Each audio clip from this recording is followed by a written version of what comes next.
In this week's Torah portion of Parshat Emor, the directives are given specifically to the Kohanim, the priests of the Jewish people.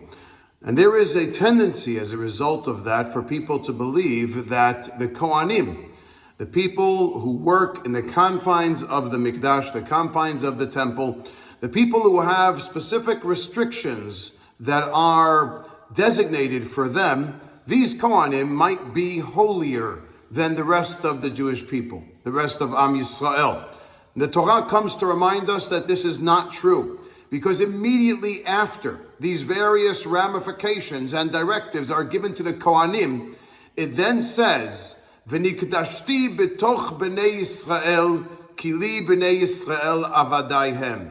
I, says HaKadosh Baruch Hu Kiviyachol, God says, I will sanctify myself within b'nei Yisrael, all of the children of Israel, because all of the children of Israel have the potential to be holy.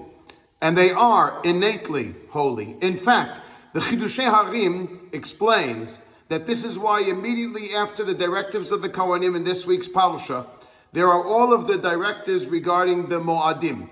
Ele Moadei Hashem asher tikru'u otam b'moadam.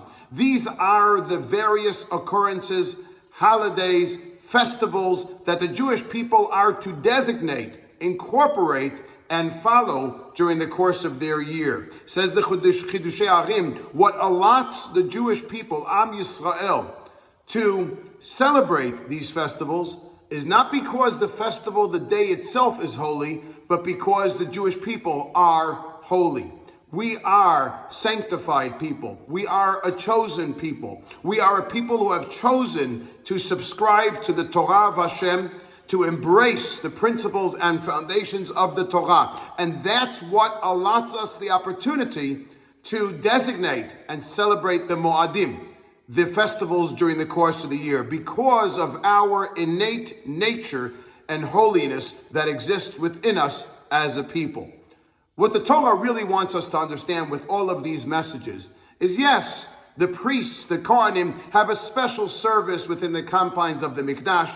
They have special laws that apply to them only, but that does not mean that they are holier than anyone else. Every single person, as a part of the Jewish nation, have an inner holiness and have to be treated with respect, reverence, understanding as such.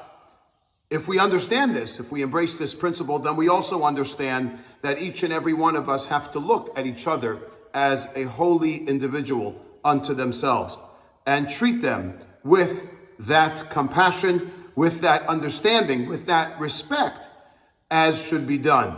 Every single person is or embodies sanctity, the ability to get closer to Hashem, the ability to contribute in this world.